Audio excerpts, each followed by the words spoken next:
Жулия Бонд бүсгүйн гавлын ясан гүн зүсгдэж, цээжнийхэн зүүн тал даяар хутгалуулсан шархтаагаар маш хэрцгийгээр амиа алдсан юм. 1985 оны 5 дугаар сарын 31-ний өглөө 24 настай Жулия Бондсын цогцос Алабама мужийн өмнөд хэсэгт орших Андалузиа хот дахь гэрээс нь олдсон байна. Түүний шарх нь өвдөг алгаас нэхлэн толгойн орой хүртэл сунан үргэлж ирсэн. Алгын мөрдөн шалгалтын явцад мөрдөгчд түүний баруун гарын дээд хэсэгт байсан хоёр жижиг уул мөр дээр анхаарлаа төвлөрүүлсэн нь адуурчны шүттэй таарч магадгүй хадсан мөр байв. Эцэст нь мөрдөгчд нэр хүндтэй хазалтын мөрийн шинжээчийг мэдүүлэх тулгуурлан нөхөр нь болох Чарльз Макрорийг баривчлав. Макрори бүх насаараа хорих ял сонссон байна. Гэтэл бараг 35 жилийн дараа уг шинжээч болох доктор Ричард Суверон өөрийн мэдүүлгээ буцаан татснаар Макрорийг өмгөөлөгчд шин шүүх хурлах хүсэлтийн гарган эхнэрээ алсан гэхийн нэр гимзүмгөө болж суллагдах нь тодорхой болж эхэлв. Гэвч доктор Суверон мэдүүлгээ заасан ч тойргийн шүүхийн шүүгч хэргийг дахин нээхээс татгалцсан юм. Макрорийн өмгөөлөгчд 3 дугаар сарын 1-нд дахин хилцүүлэх хүсэлт гаргасан бөгөөд хэрвээ шүүгч хариу өгөхгүй бол хэргийг Алабама мужийн давжсаалдах шатны эрүүгийн шүүхэд шилжүүлэхээр төлөвлөсөн байна. Бид Чарльз Макрорийн хэргийг аль эрднээс мэддэг байсан. Баримтуудыг дахин нэгтэлж үзээд ноён Макрори бүрэн гинзэмгүй бөгөөд цэвэр хурамч шинжилгээ ухаанд тулгуурлан яллагдсан гэдэгт огтхонч эргэлзэхгүй болсон гэж Innocence Project байгууллагын стратегийн шүүх ажиллагааны захирал Крис Фабрикант ярилцлагандаа хэлжээ. Хазуулсан мөрийн шинжилгээ нь 2009 онд Америк нэгдсэн улсын үндэсний шинжилгээ ухааны академи шүүх шинжилгээний салбарыг шүүмжилсэн тайлан гаргаснаас хойш үндсэндээ няцаагцсан арга гэж тооцогддог. Хазуулсан мөрийн нотлогоонд тулгуурласан олон ял ДНХ шинжилгээгээр жинхэнэ гэмтэтгээд өөрхөн болох нь тогтоогдсны дараа хүчингүй болсон байдаг. Америкийн шүүх шинжилгээний шүд судлалын зөвлөлийн томоохон судалгаагаар мэрэгсэн шинжээчид хүртэл хүний хазуулсан мөрийг тодорхой таних чадаагүй. Тэр тусмаа тухайн мөрийг тодорхой нэг хүнд холбох боломжгүй тогтоогдсон гэж Фабрикант онцолжээ. Америкийн нэгдсэн улс даяар ижил төрлийн олон хэрэг хүчингүй болсон ч Макроригийн хэрэг нь Алабама мужид хазуулсан мөрийн нотлогоог эсэргүүцсэн анхны тохиолдол болсон юм. Учир нь хазуулсан мөрийн шинжилгээгээр хэн нэгнийг яллагдагчаар татна гэдэг нь учир дутагдaltaй болох нь нэгэнд тогтоогдсон юм. Энэ бол миний харж байсан хамгийн амжигтай шарх гэж нэрлэгдэх ёсгүй зүйлс юм. Би ийм төрлийн маш олон хэргийг үзэж байсан гэж Innocence Project байгууллагын стратегийн шүүх ажиллагааны захирал Крис Фабрикант хэлжээ.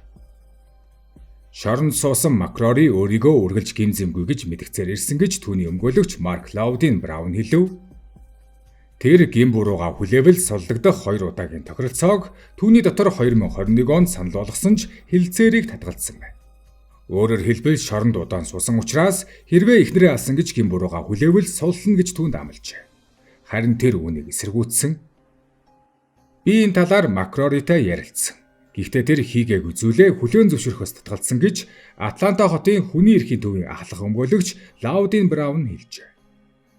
Макрори болон амиа алдсан түүний эхнэр Жулия хоёр Андалузиа хотод Флоридагийн Пандал бүсийн ойролцоо амьдардаг байж. Тэдний хүү тухайн үед 3 настай байсан. Шүүх хурлын дараа тэдний 3 настай хүү Чад Макрори эцгийнхээ эцэг ихтэй хамт амьдарч тэд түүний хэргийг нээлттэй сэтгэлээр харахыг уриалдаг байж. Одоо 40 гаруй нас хүрсэн Чад Макрори эцгээ компьютерийн чадвар сайтай, дүлгөөн зантай хүн байсан гэж дүгнэдэг. Заримдаа IBM-тэй хамтран ажиллахаар Техас, Жоржиа муж руу явдаг байсан гэж дурссан байна. Чад Макрори ALC-комд хэлэхдээ мөрдөн байцаагчид эцгийг нь гэмт хэрэгтэй холбох өөр ямар ч бодит нотлохоо олж чадаагүй гэж. Эцгийнх нь хувцсуулаад машин мөн эд зүйлсээс нь цусуулаад эдийн уулмөр илрээгүй. Түүнчлэн шүүгч эцгийнх нь шин шүүх хурал хийх хүсэлтийг хэрэгсэхгүй болсонд гайхсан гэдгээ Чад илэрхийлв. Тэр хэлэхдээ бид шүүгчээс түүнийг суллаач гэж гуйгаагүй. Би зөвхөн хазуулсан мөрийн мэдүүлэггүйгээр дахин шүүх хурал хийж өгөөч гэж хүссэн. Хэрэг тэр нотлохоог хасвал үлдэх зүйл огт байхгүй гэж тэр хэлсэн байна. Ковингтон тойргийн прокурорын албаны зүгээс уг асуудлаар тайлбар авах гэсэн утас цахим шуудангийн хүсэлтэнд хариу огтхон ч өгөөгүй. Шүүхийн баримтанд дурдсанаар шүдний мөрөөс гадна 2 гэрч алга гарсан өглөө Макроригийн машиныг байшингийн ойролцоо харсан гэж мэдүүлжээ. Харин 2 өөр гэрч түүний машиныг хараагүй гэж хэлсэн бөгөөд Макроригийн өмгөөлөгчид уг харсан гэх мэдүүлгийн нэгнийх нь бодит байдалд эргэлзээ төрүүлсэн байна. Өөрөөр хэлбэл аллах гарсан тэр үед Макрори гэртээ байсан эсвэл байгаагүй гэж хоёр хүн мэдүүлсэн. Макроригийн хэрэгт шинжээч болон гэрчээр оролцсон доктор Суверон нь 1979 онд цуврал алуурчин Тед Бандигийн шүүх хуралд нэрт гарсан бөгөөд Флорида мужийн их сургуулийн нэгэн хохирогчийн биедүүлсэн мөрийг Бандигийн жигд бус шүдтэй зүйрлэн тайлбарлаж байсан. Тухайн үедээ доктор Суверон нь шүүхийн шүд судлалын салбарын анхдагчдын нэг байсан ба хамгийн эрэлттэй шинжээчдийн тоонд багтдаг байж. 1985 онд шүүх хэмжид хүргэлсэн тайландаа доктор Суверон эдгээр мөрийг Макроритой холбогдоо болгоомжтой хандсанаа илэрхийлж байж. Тэрээр Макроригийн амны хэв загвар болон хэргийн газрын зургуудыг шалгаад эдгээр мөрийг түүний шүд үүсгэсэн гэж дүгнсэн ч хоёрхан шүдний мөр дээр үндэслэн альва зүйлийг эцэслэн тогтоох нь маш хэцүү, бараг боломжгүй гэдгийг мөн дурдсан байдаг. Тэр тухайн үед хэлэхдээ миний эцсийн дүгнэлт бол хэрвээ хурууныхээ цус, үс, үрийн шингэн гих нэмэлт бодит нотолгоо эдгээр хоёр мөртэй хавсарч байвал тодорхой хэмжээний аж холбогдолтой байж магадгүй. Харин эдгээр шүдний хоёр мөр нь гэмт этгээдийг тогтоох цорын ганц арга бол шударга ёсны ашиг сонирхолд нийцэхгүй гэж Суверон бичиж байж. Өнөөгийн шинжлэх ухааны төвшнгөөр бол тэр ийм дүгнэлт хийчихүү гэж Суверон хожим хэлсэн байдаг. Би хизээч үнийг хазуулсан мөр гэж хэлээгүй, шүдний мөр гэж л хэлсэн. Өнөөдөр бол би тэгж хэлэхгүй гэж Суверон хэлсэн байдаг. Тухайн үед шүүх хурлын үеэр прокурорууд доктор Сувероноос талигач эмэгтэй баруун гар дээрх мөрүүд шүднээс үүссэн эсэх, мөн тэдгээр нь түүнийг нас барах үед ойролцоо үүссэн эсхийг асуусан байдаг. Суверон тийм гэж хариулв. Дараа нь тэд тухайн мөрүүд Макроригийн шүдтэй таарж байгаа эсхийг тодруулсан байдаг. Таны мэрэгжлийн дүгнэлт болон танд өгсөн нотолгоонд тулгуурлан эдгээр шүдний мөрийг Чарльз Макрори үүсгэсэн гэж үзэж байна уу гэж асуухад тийм гэж Суверон хариулв. 2019 оны 12 дугаар сарын 11-нд Суверон шүүхийн тангарагт нарт мэдүүлгээрээ дамжуулан өмнөх мэдүүлгээ аль бие ёсоор буцаан татсан байна. Шүүхийн шуд судлалын талаарх ойлголт практик өөрчлөгдсөн нь түүний нотолгоог дахин үнэлэхэд хүргэсэн гэж. Шинжлэх ухаан өөрчлөгдсөн, би олон жилийн турш маш их зүйлийг сурсан гэж Суверон хэлв. Сувероны мэдүүлэг өгч оролцсон өөр дор хаяж хоёр хүний хэрэг мөн хүчингүй болсон байна.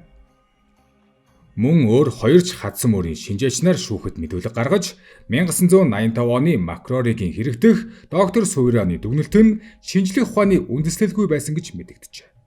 Шүүхийн баримтанд дурдсанаар уг хазуулсан мөрийн нотолгоо нь хэргийг шийдэх гол цөм болсон байдаг. Шүүхийн баримтанд дурдсанаар хадсан мөрийн мэдүүлэг нь өөр талаараач маш сөрөг нөлөөтэй байж. Хохирогчоо хадсан этгээдийг илүү харгас, зэрлэг хүмүүтээр ойлгуулах хандлагатай байдаг гэж. Гэвч Макрори ийм зан авиртай байгаагүй гэж түүний гэр бүл болон өмгөөлөгчд нь мэдгдсэн байдаг.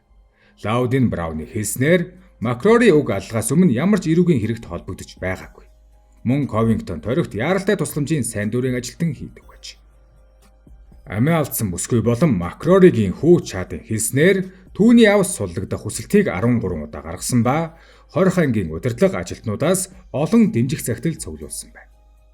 Одоогоор Макрори Таладега хотын ойролцоох хамгаалтын доод түвшний хөтөлбөртөө шоронд ял идэгж байгаа.